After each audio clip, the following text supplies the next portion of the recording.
IPO तो ऐसा खास पेशकश हमारी आईपीओ बाजार से जुड़ी हर हलचल पर जो है काफ़ी विस्तार पूर्वक बातचीत होती है।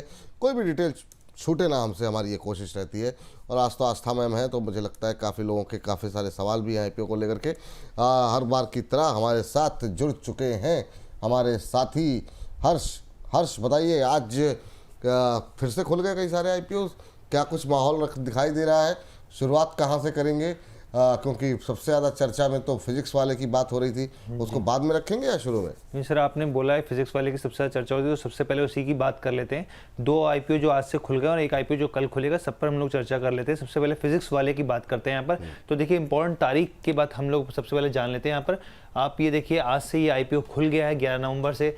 थर्सडे को नवंबर 13 को ये बंद होता हुआ दिखेगा। अलॉटमेंट जो है फ्राइडे नवंबर 14 को होती हुई दिखेगी और लिस्टिंग डेट जो है वो नवंबर 18 मंगलवार को आप देखने को मिल सकती है अगले हफ्ते यहाँ पर। अब अगर आप यहाँ पे प्राइस बैंड की बात करें यहाँ पर, तो प्राइस बैंड को अगर आप देखिए तो 103 से लेकर 109 रुपये प्रति शेयर के भाव रखा गया है यहाँ पर। एक लॉट में 137 शेयर्स रखे गए हैं यहाँ पर। टोटल जो इशू साइज है वो 3,480 करोड़ का है यहाँ पे, जिसमें से फ्रेश इशू जो है वो 3,100 करोड़ के आसपास एक अच्छा खासा यहाँ पे फ्रेश इशू है। बहुत ही माइन्यूट सा यहाँ पर जो है ओएफएस है 380 करोड़ का है यहाँ पर। तो ये चीज़ बहुत अच्छी पॉजिटिव एक पॉइंट यहाँ पर देखने को मिल सकता है। इसके अलावा अगर हम लोग आगे बढ़े यहाँ पर, तो कुछ स्ट्रेंथ और जो यहाँ पर रिस्क है उसके बारे में जानते हैं। सबसे पहले देखिए, स्ट्रेंथ की बात करते हैं। स्ट्रॉन्ग रेवेन्यू ग्रोथ, अगर आप FY23 से लेकर 25 के बीच में अगर आप रेवेन्यू ग्रोथ की बात करें तो 97% का जंप यहाँ पर देखने को मिलता है। कर्ज जो है कंपनी लगातार कम कर रही है। आप देखिए कि FY24 में 1600 करोड़ के आसपास से ज़्यादा का इसका कर्ज था, वहाँ से घटते घटते काफ़ी ज़्यादा कम होता हुआ दिखा है यहाँ पर।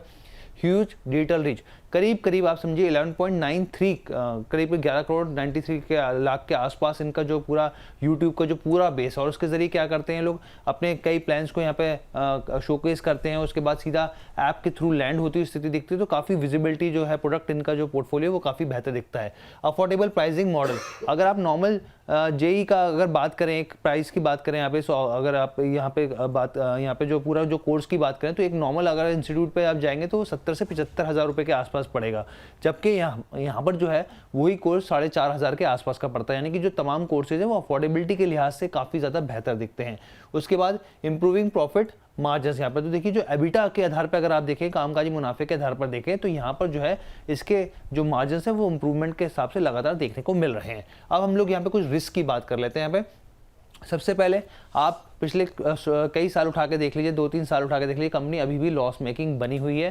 कंपनी जो है प्रॉफिटेबिलिटी के हिसाब से नहीं है। यहाँ पर आप देखिए सिटी डिपेंडेंस किस लिहाज से, अगर आप दिल्ली की बात करें, करीब 11-11.5% का मार्केट शेयर यहाँ पर है यहाँ पे। इसके अलावा आप पटना की बात करें तो वहाँ पर भी 10% के आसपास का मार्केट शेयर। तो ये जो 2 शेयर हैं, इसके अलावा और भी हैं, उनमें हाईली डिपेंडेंसी है। अगर यहाँ पे अगर मान लीजिए कुछ बेस हिलता है तो साफ तौर पर कंपनी के कमाई पर इंपैक्ट देखने को मिलेगा। सब्सिडरी लॉसेज, जो 2 सब्सिडरी कंपनी ने हाल ही में कुछ समय पहले एक्वायर की थी, तो जाइलम थी और दूसरी जो सब्सिडी थी यहाँ पर अगर आप देखें तो उत्कर्ष के नाम से थी, ये अभी भी लॉस मेकिंग बनी हुई है। इसके अलावा हाई एम्प्लॉयड कॉस्ट, अगर आप देखें FY25 की बात करें, जो टोटल रेवेन्यू है उसका करीब 48% जो है वो सैलरी में गया है यहाँ पर। तो जो यहाँ पर जो है ये कॉस्ट, एम्प्लॉय कॉस्ट जो है वो काफ़ी ज़्यादा भारी देखने को मिल रही है। ये माफ़ कीजिएगा, रिपीटेशन हो गई, सिटी डिपेंडेंस। लेकिन जो लास्ट पॉइंट है यहाँ पे है, जो एनरोलमेंट जो है वो जो है एक की फैक्टर है यहाँ पे। किस लिहाज से, आप कोटा को देखिए, कंपनी बहुत पिछले कुछ साल पहले काफ़ी अच्छा परफॉर्मेंस कर रही थी कोटा के इंस्टीट्यूट्स में अगर हम लोग बात करें, लेकिन अब वहाँ पर जो है स्टूडेंट्स का जो बेस है वो काफ़ी ज़्यादा कम हो गया, घटता हुआ दिख रहा है। तो ये तमाम फैक्टर्स है जिसमें स्ट्रेंथ और जो रिस्क है वो सामने हमने रख दिया है। अब हम लोग अगर बात करें फाइनेंशियल्स की, तो आप देखिए टोटल इनकम में 2023 में बात करें 773 करोड़ था, 2024 की बात करें तो 2000 करोड़ है। सीधा एक अच्छा खासा जंप और फिर सीधा यहाँ पे 1000 से ऊपर का जंप देखने को मिल रहा है। 2025 की बात करें, प्रॉफिट आफ्टर टैक्स की बात करें, यहाँ पे पहले 84 करोड़ था, उसके बाद एकदम से लॉस जो है वो बढ़ता हुआ दिखा, 1000 करोड़ के आसपास है और फिर यहाँ पे जो लॉस है वो 273 करोड़ के आसपास रह गया, काफ़ी कम घटता हुआ दिखा है। एबिटा के मोर्चे पर एक फ्लक्चुएशन अच्छा खासा यहाँ पर देखने को मिलता है। और जो बोरोइंग है आप ये देखिए, पहले 956 करोड़ थी 2023 में, 2024 में और बढ़ी, लेकिन अब 33 लाख के आसपास पहुंच गई है। ग्रे मार्केट प्रीमियम की अगर हम लोग नजर डालें, ग्रे मार्केट प्रीमियम तो 3 रुपये, महज 3 रुपये है यहाँ पर। 2.75% के आसपास का लिस्टिंग इनकी संभावना 112 रुपये के भाव पर। ठीक, चलिए मैम, थोड़ा सा इस सेक्टर को लेकर के मन में काफ़ी थोड़ी सी चिंता, क्योंकि एक अनुभव काफ़ी अच्छा लोगों का नहीं रहा बायजूस को लेकर के, उनके साथ जो हुआ और जो इस अखबारों में की सुर्खियाँ बनी। क्या भरोसा किया जा सकता है इस सेक्टर पर, फिजिक्स वाला के ऊपर? जो कुछ हुआ बायजूस को, उसके बाद भी आपकी टिप्पणी क्या है? देखिए, इसके कुछ पॉजिटिव्स कुछ नेगेटिव्स पहले हम डिस्कस करेंगे। सबसे पहले अगर मैं पॉजिटिव्स में बात करूं तो इनका जो मॉडल है वो basically community driven organic model है। मतलब ये पेड मार्केटिंग करके ये लोग अपने यहाँ पे मतलब एनरोलमेंट नहीं कराते, बल्कि पूरा जो इनका कम्युनिटी ड्रिवन मॉडल है उसकी वजह से एनरोलमेंट्स होते हैं, जो इसके लिए एक बिग मोट है। दूसरी तरफ देखें तो इनका जो ऑनलाइन एजुकेशन की बात करें तो इनकी लीडरशिप है। अगर मैं यूनिट इकोनॉमीज की बात करूं, काफी स्ट्रॉन्ग यहाँ पे हमें टॉप लाइन ग्रोथ देखने को मिली है। और जिस तरह से इन्होंने एक तरह से इनोवेटिव एआई यूज किया है, तो वो काफी अच्छा स्टूडेंट को एक्सपीरियंस देते हैं। अब आती है नेगेटिव्स की बात। ये एक सेक्टर में जो मुझे एक नेगेटिव लगता है वो ये है कि आप टैलेंट को कितना एक्वायर करते हो। क्योंकि आप सिर्फ एक रॉ लैंग्वेज में देखिए विपुल जी, टीचर्स जहां अच्छे होते हैं वहां पे स्टूडेंट्स जाते हैं। तो टैलेंट कैसे एक्वायर करते हो, रिटेन करते हो, क्योंकि ये सबसे बड़ा, अगर एट्रिशन ज्यादा हुआ और वही टीचर दूसरी जगह गया तो बहुत फर्क पड़ जाता है। तो ये एक सेक्टर में मुझे थोड़ा सा यहाँ पे मुझे लगता है कि ये डिपेंडेंट है। तो वो चीज कि किस क्वालिटी का यहाँ पे टीचिंग का रहता है, तो वो एक डिपेंडेंस है। दूसरी तरफ अगर मैं फाइनेंशियल्स की भी बात करूं तो आना बाकी है प्रॉफिटेबिलिटी।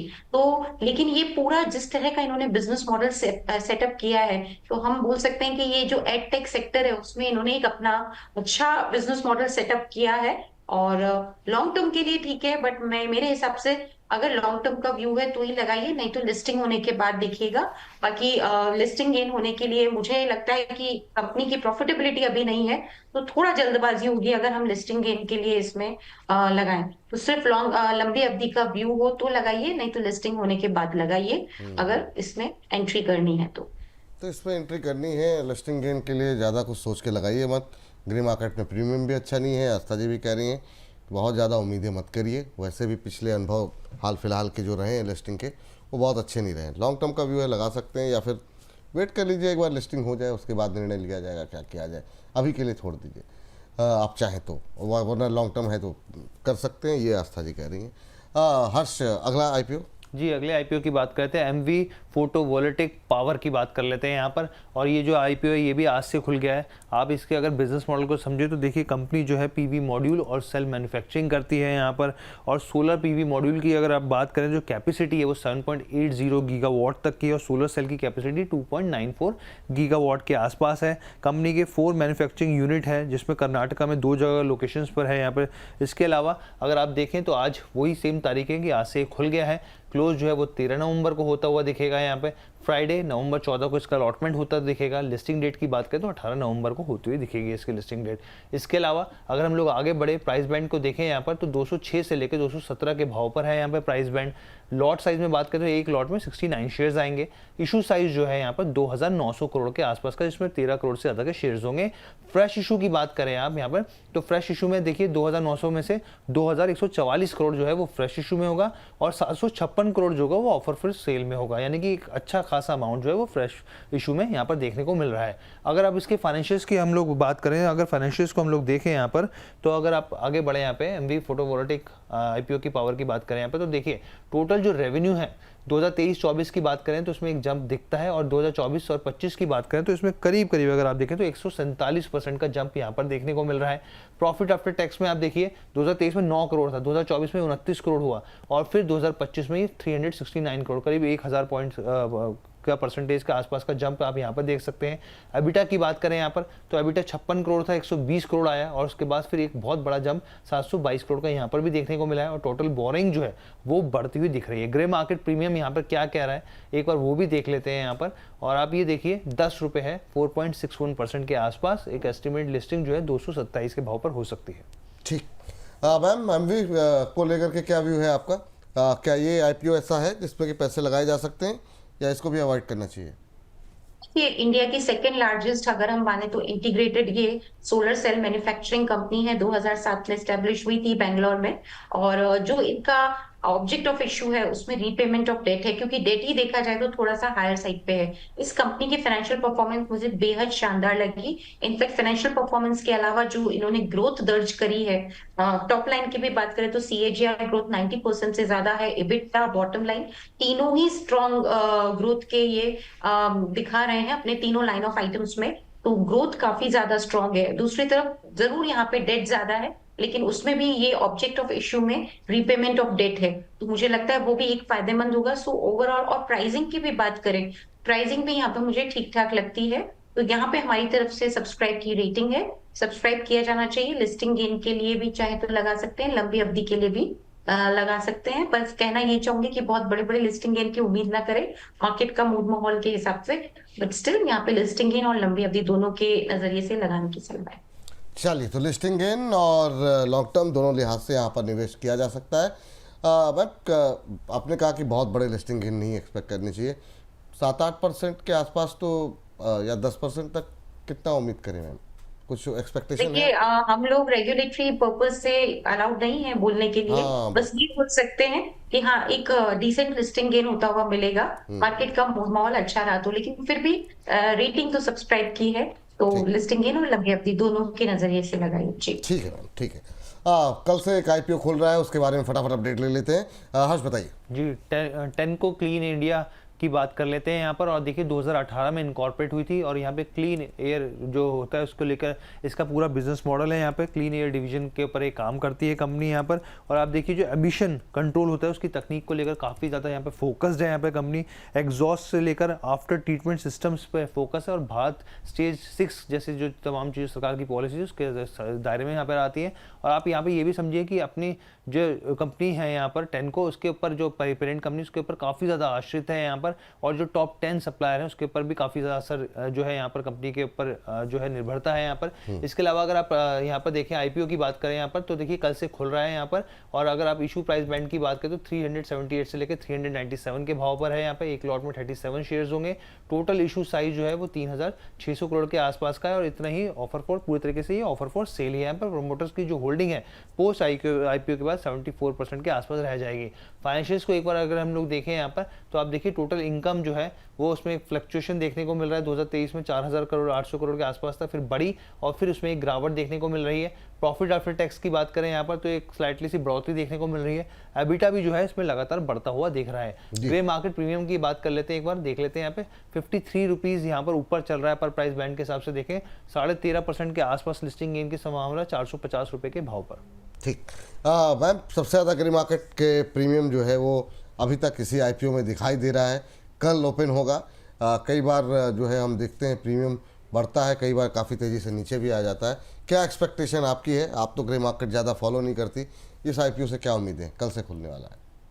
देखिए, बिल्कुल अगर हम यहाँ पे बात करें तो ये बिल्कुल जो कंपनी है, ये हमें काफी पसंद आई, क्योंकि इनका ये जो बनाते हैं पावर ट्रेन सिस्टम्स जो बनाते हैं वो बेहद, मतलब मुझे लगता है कि काफी स्ट्रॉन्ग इनका पावर ट्रेन सिस्टम है, मैन्युफैक्चरिंग है, क्योंकि ये लीडर है एक तरह से डिजाइन और मैन्युफैक्चरिंग करने में clean air and power train products. और कहाँ काम आते हैं? Automotive sector. आप अगर इसके फाइनेंशियल्स भी देखेंगे तो फाइनेंशियल परफॉर्मेंस भी यहाँ पे काफी स्ट्रॉन्ग हमें देखने को मिली, और उस वजह से हमें ऐसा लगता है कि ये एक अच्छा कैंडिडेट है। इसमें बिल्कुल सब्सक्राइब करने की राय हमारी तरफ से दी जा रही है।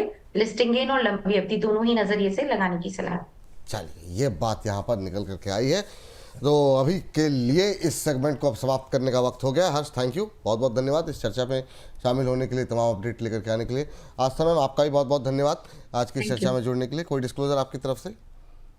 जी, जो भी स्टॉक्स हमने डिस्कस किए मेरी कोई पर्सनल होल्डिंग में नहीं है, बट हो सकता है कि हमारे क्लाइंट्स को इनमें रिकमेंडेशन दिए गए हों। धन्यवाद विपुल जी मुझे बुलाने के लिए। बहुत बहुत धन्यवाद आप सभी का आज की चर्चा में जुड़ने के लिए। लेकिन हमारे दर्शकों से अपील है, आप कहीं मत जाइए, अभी तो फिलहाल के लिए सिर्फ ये सेगमेंट हुआ है समाप्त। तो इस सेगमेंट में इतना ही।